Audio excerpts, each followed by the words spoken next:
A very warm welcome to you, Mr. To FAMSUN First. Let me just give you a perspective what we're trying to do. In FAMSUN First, we're trying to introduce people who have wide knowledge about the industry, especially about the feed bale industry, grain industry, silos industry. And we want to bring the knowledge directly to the audience. That is our motive. You've been heading FAMSUN for a very long time, I believe now. Your country had FAMSUN. And I believe this is a great opportunity for us to share what are your plans, what are FAMSUN's plans to the Indian industry. A very warm welcome to you, Mr. Arun, once again. Okay, Naveen, first of all, thank you so much for this series. It's a good initiative that you've taken and you've held on and brought it to the next level. Thank you so much. I feel lucky to be a part of this organization and to have held this position, and also lucky that we have such a good, beautiful team behind me. Yes, it's been quite a long journey in this industry. It was a little bit of a tough task in the beginning, but then off late it's good, the market is good, and the scenarios have been better, much better as compared to before. Fantastic. We'll deep dive into the market, your understanding about it a little later, but I firstly want to understand from you your journey, Arun. How you started your journey, your career, from where did you start? I believe you belong to Bangalore only, you're born and brought up here only. Yes, I do belong to Bangalore, one of the most beautiful cities in India. I did my engineering in Ramaiah College, passed out in 2005. Since then, I worked in different industries. It was pneumatic industries to begin with. Then it was automobile industry with production hardening machines manufacturer. Then it was gear motor industry, where I had to get into almost all the sectors. So here I feel lucky that I got a chance to have a look about all the industries on the mechanical side. After that, it was again food and agri sector, a short stint in an MNC. Then after this, it was FAMSUN. So by the time I got into FAMSUN, I had a taste of all the industries, how things were working, and it was like a good journey for me to take up big projects. Great. And your basic involvement in last decade, I believe, have been into feed mill industry, is it, majorly? It's been more into feed mill industries and also into grain storage silos. Okay. Feed mill industry, mainly into poultry, cattle, aqua. In aqua, we have fish and shrimp. For FAMSUN, we hold a major market share in fish and shrimp, and followed by poultry and cattle. But we are yet to make inroads again into poultry and cattle. Grain storage silos was a bit dull because we really didn't have market presence in the beginning. This is about 5-6 years back. But the last 3 to 4 years have been really good. The Indian government has been making different schemes to have grain storage silos. This has really helped FAMSUN to gain more market share in silos. So yes, it's both. I would say 80% of feed mill and then 20% of grain storage silos. You talked about that there are various segments in feed mill industry. You talked about poultry industry, aqua. Let us deep dive a bit into these industries. What is the current performance of aqua industry in India? How the industry is performing as a whole, right? As a complete value chain. And are there any current challenges which are there, and how you're trying to overcome FAMSUN in the company you're trying to overcome them? To talk about aqua sector in detail, I would keep it very simple so that everybody understands, even a common man will be able to understand it. Right. Talking about fish industry, it was better about a few years back, about 4 to 5 years back. But after that, it went stagnant. And even now it's a little stagnant. Plus, there is also a back support from the Indian government. It's called Blue Revolution. So there's a lot of subsidies going in and good schemes are being charted out. So this is helping medium and small scale farmers to have their own feed mill. Okay. What they need is good quality machines. If they are exposed to technology, machines and automation, I'm sure this will also get down to the small and the medium scale enterprises, where people will be independent, they'll have their own feed mills and they'll be able to have their own cultures, feeding their own cultures.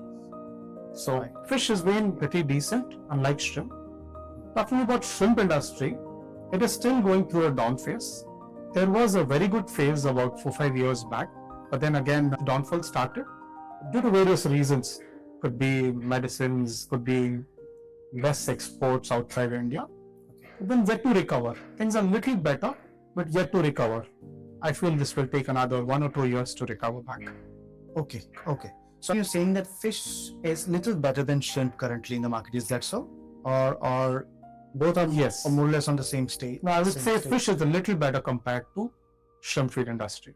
And what about the consumption pattern of various parts of the country? For example, I believe in northern area, the consumption pattern of consuming fish and shrimp is very different to the southern part of India, right? Does that play some role into it? I would say to a certain extent, yes. Okay. Fish is more or less into the coastal areas, Right. where you have the natural catch from the sea. Okay. And shrimp is still not a common food in India. True. I would say it's still a delicacy for normal families. Okay. Once the domestic consumption increase, I feel the industry will also have a better face. Okay. Now mainly shrimp is more of export market, whereas fish is again domestic consumption. And if we try to improve the supply chain management, I'm sure even the fish industry will improve a lot. And if farmers are supplemented with good technology, good machinery, and more information on the nutrition side, I think they'll be more independent to handle their own business. How do you see the poultry sector as a whole and the consumption pattern happening in India and the drivers? I would answer this more from a machinery manufacturer point of view. Okay. For us, the industry has been good, except for a few pandemics in between, COVID in between. Except for that, poultry industry has always been stable for us. And there are big players, medium players, small players. Everybody have their own share. And for the public as well, for the general public as well, I think chicken is well accepted. It's a major source of protein. Eggs are well accepted. There was a big revolution where everybody believes in it now. And this has taken chicken, eggs to probably every household now. And it's well accepted everywhere across the country. It's due to this that, we have a good business going around. And we have quite a lot of Indian manufacturers, machine manufacturers, and they're also pretty doing well. This, I think, is bread and butter for us. And we need to have more focus, probably improve our machinery a little more, and then we are ready to indigenize a little bit. Okay. We are ready to. If you see as a picture as a whole, feed mill industry, we see poultry leading both in certain sense. One definitely in value chain, in the complete money-wise value also, right? And cattle is lagging behind. Poultry is a little more organized. Why it is so? I really would like to understand. Okay, this is again a limitation geographically. Okay. If you look at aqua, it's more concentrated towards the coastal lines. Right. So that is where the water, the salinity helps it. Whereas if you come for chicken, it's not a constraint at all. Right. Chicken can be anywhere, even in the middle part, even in the northern part, except for the extreme climates, chicken is absolutely fine. Right. Cattle, from the beginning, if you go to the past, people always believed in green fodder. We did not have this habit of, having a compound feed for cattle. Right. It's just in the past few years that probably the green fodder has come down, and then this compound feed, belief in the compound feed has increased. This will go on. But because poultry had already gained this advantage, this mileage, so it has taken a step forward. And also the value chain, the supply chains for poultry industry was a little more advanced as compared to cattle and fish. This is agree. the answer behind. I totally agree. I want to understand how machinery evolve, how machines, how automation, these things are helping the industry to grow. Automation, not just in this industry, with respect to other industries, also very important.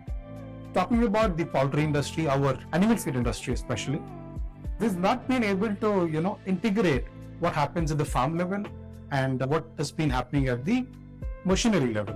That's the factory level.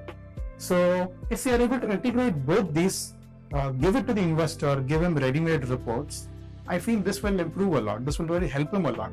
This will give him more confidence to do further investments. Now things are taking a fast track now. There are quite a good amount of softwares being developed. Example, even FAMSUN has the latest software, which is based on artificial intelligence, whether it is related to grain storage silos or animal feed machinery. We are able to integrate farm level, factory level, and the office level setups, generate reports and give it to the investor. So yes, it's a requirement, and we've been successful in doing this as well. What are the different kind of feeds we talk about generally, which goes into the various industries, whether it is fish, poultry, or cattle, and how efficiently machines are kind of helping to create that feed? The major feed is poultry feed. of course. Then comes fish and shrimp. Then comes cattle feed. Apart from this, we also have pet food. I think these days the sentiment with pet is also gaining. So pet food is also a major part of it. There are other feeds, could be like swine feed, but it's not really caught up to that level. Right. Having good machines to make these feeds are more important, because ultimately it's the nutrition that matters, and having a well-balanced nutritional formula is more important. So investing in good machines is very important. I'm sure there are different type of poultry feeds, right? What are those different kind of feeds in poultry? Similarly, I'll also like to understand other segments also. So what are those feeds which have been produced by the machines? To keep it very simple, you have the chicken. It's called the day-old chick, DOC, day-old chick. It's very small, and as it grows, the feed size has to be less. Like how you feed infants with softer food or small-sized food. So we make a compound feed. We break them into smaller granules. You can't make smaller granules. It's not very economical. So you make a bigger size feed, which has got all the nutrition in it, and then you break them into small granules. So this is called pre-starter, when the chick is very small. Then as in when it grows, we have the starter feed. The granule size is a little more bigger, but still it has the complete nutritional value. And finally, during the last 15 days or last 20 days, we give it something called the finisher feed. So these are the three phases. You have pre-starter, starter and finisher. Everything will have its own nutritional values, but complete nutrition. But it's just the size is what that varies. How much time does it takes for a chicken to become a broiler complete for consumption? How many days does it take? Usually it's 35 to 40 days range, 35 to 40 days. And these nutrients and these feeds, they have immense value to add on to it, in fact, for the faster growth and all, I believe. I mean, it's a gradual growth, and it is well controlled by the nutrition and the nutritionist behind it. So it's a gradual growth. Now I want to shift the gears. I want to understand how has been FAMSUN's story in last 1 decade, how you have driven it up. I think you're the first employee of FAMSUN, right, in India. So I want to understand that journey, how you have done it. What are challenges you faced on your path, on your way to bring FAMSUN to this level? I'd be very happy to answer this, because it's been quite a long journey and personal experience to share with this friend. FAMSUN in the beginning, when I joined this company as a first employee, feed mill was the first task. So since this is a Chinese company, there was a lot of notion that, Chinese company, you won't have enough good service, you won't have people to back you up. Probably your machines are a lot more thinner as compared to Indian machines. They're not more sturdy. So many questions.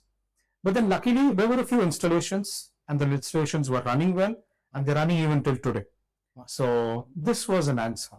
But as a representative, I had to do a lot of talking, and then channelize all my energies, people behind me, resources from the head office, to gain trust. And then there were a few breakthroughs in the beginning, feed mill. But this really took time, about 2 to 3 years to have a good 2 or 3 breakthroughs. But fish feed was doing really well. The extruder machine is our biggest USP, and this had already made a big breakthrough in the Indian market. Okay. So this helped us gain more confidence. Okay. Slowly, we also increased our team from 2 to 3 employees. Now we are a team size of about 30 people, where it is equally divided between the silos and the feed mill as well. And having worked in different companies, seen different work cultures, here in FAMSUN, it's work and gain your customers' trust, back them up by service. So this is everything to us. Okay. The team behind us, the team with us now, I really appreciate everybody who've been given their responsibilities. They've been doing very honestly, very prominently, and they have worked. Again, going back to myself, silos also was a big task. Initially, when I went around in the southern part of India, talking about silos, at those times, competitors were well established, and we were still in the GI technology. So in the last few years, again, we've shifted from GI to manuals. So this has given us a more advantage. And yes, the efforts that were put at those times, now I think we have a real good team, to back it up and to bring it to this level. And even the Market is very supportive. So it has helped us to come to this level.